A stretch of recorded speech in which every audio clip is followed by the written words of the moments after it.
We are appreciative of the freedom of religion afforded to us in our countries here in Europe. However, it's disheartening to witness persecution against members of the Ahmadiyya Muslim community in various nations, including Pakistan and Arab countries like Algeria, where some of our members faces imprisonment and they got beaten up in the jails. Even here, I want to quote as well, my uncle, he's a lawyer of the High Court in Pakistan. He helped many Ahmadis to get out of prison, and the mullahs, the so-called clerics, now what they did, they wanted him to go in jail, so he cannot help anymore the Ahmadis there. So they said, in his name, he's 76 years old, in his name is Sayyid Tariq Ahmad Shah. Because he's an Ahmadi, he cannot use the name Sayyid because it's the name of the Prophet Muhammad. So he was in jail 9 months, almost 7 to 9 months. He just got out of the prison.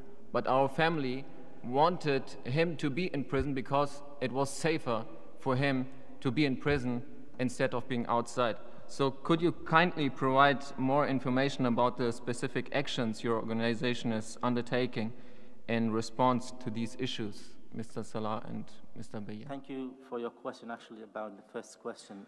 I personally believe that freedom of religion is the God-given right to human being. And I think every time when you mess with God, the consequences will be really terrible. So I think the point is right now it's about our responsibility, how to manage this God-given right. And I believe that we need right now to have a strategic plan for the Middle East region and MENA region, and it should be a holistic approach. Within that holistic approach, we need to build the capacity of civil society organization. And the main point, and which is I'm quite lucky to hear from lots of civil society organizations, there is a will to participate in this process, which is really remarkable and it's great. And the second one is throughout our work, we found out that the academic field is really, there's a huge gap. We don't have much about studying religious freedom within our universities, like in the education system. That why, in particular in Iraq, we don't know anything about our neighbor, which is Yazidi or Christian. So we never been taught in school was this kind of religion. And so that why when it's on a daily basis, you will be in conflict with your neighbor because you don't know what they think and the way they practice. The other point was that there's lots of, as I said from the beginning, religious leaders. We need to bring them in order just to have a backup from the religious side. And also, I am with the changing the rhetoric of the using solely the concept of religious freedom in the region. So always it should be linked to religious freedom leads to peace building. Religious freedom leads to building a cohesive society. So that kind of language we need to use with the government. And I believe when we have as I said, a strategic plan, it should start from the beginning with providing protection to vulnerable people in the area, and then ending, and the outcome would be to transforming the whole society and the political system in the region. Thank you very much, Dr. Ali.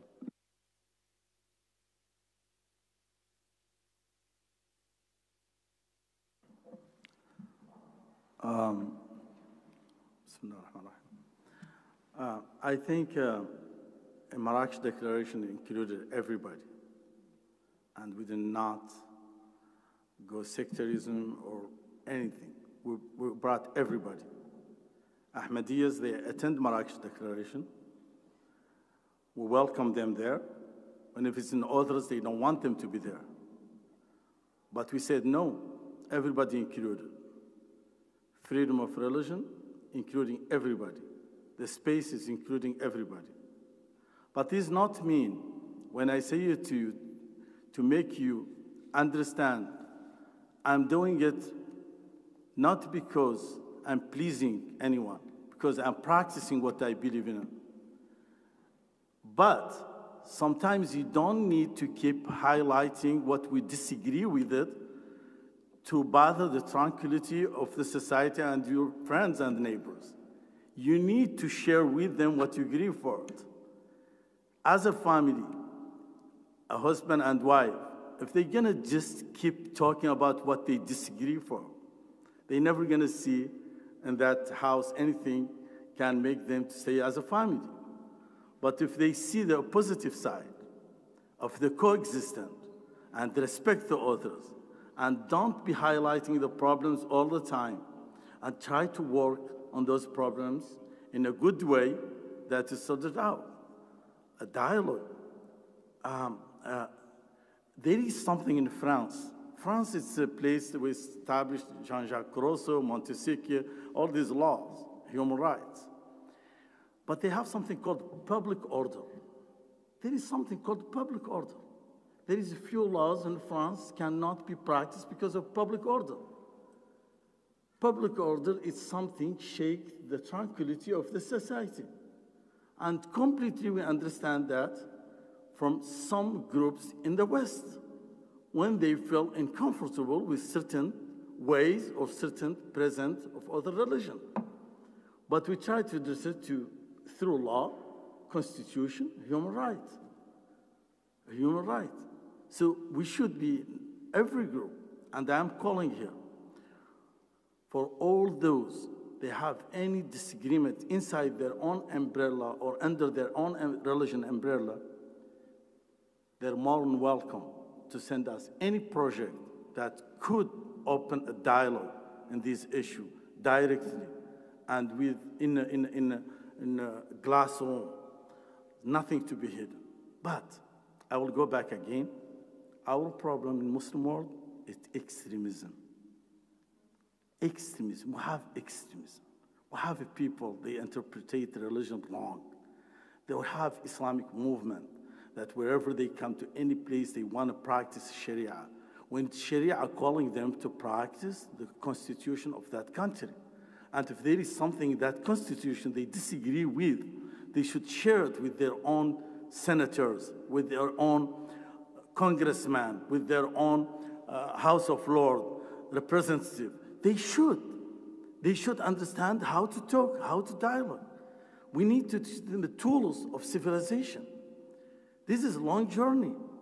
This is a long journey. We need to be patient, but start from education and education and education.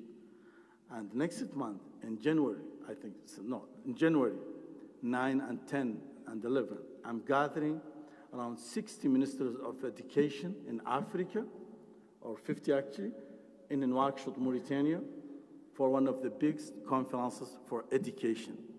We mix it between the African tradition and education and the understanding of Sharia. So this all is going to be together in one place. And whoever want to attend that conference is more than welcome to come to attend it as observer, if he's not from Africa. And African, they want to establish their own way to address their issue in their tent. Thank you so much.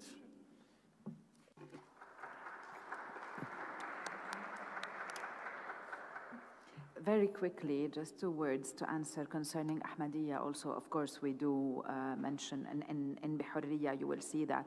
And this is one of the challenges of FORB also, is that we were saying, leave no one behind. The idea is that even if there is one person following a specific faith or belief, that person needs to be, in our work, taken into consideration and fighting for that person. It is not a question of numbers. It is not a question of, for maybe Ahmadiyya are less, for example, in our countries, but also we focus on that, right? And maybe before giving the word to Dr. Eli to answer about constitutions, and Sharia, we have been working on a concept called inclusive citizenship. How we can think in each of our countries of a system that includes everybody, that takes into account the cultural rights and for everyone, and take that into account in laws and in constitutions. So,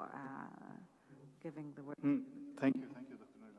Naila. Maybe just a quick comment from my background as a political scientist. I think the problem is not in having laws that reflect the values of the people in the land. If the people are the majority, they need to reflect that in their laws and their beliefs and their convictions and values. The problem is with the exclusivity.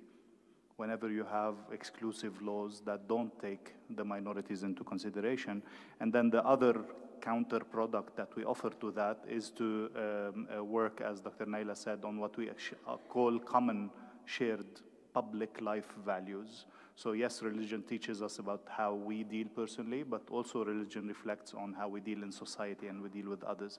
And we need to find in theological perspectives what are these public life values so we can build the laws on these public life values that are usually shared. So this is how we try to do with that. It's, of course, a long debate or that we can, of course, continue to discuss. We'll take two more.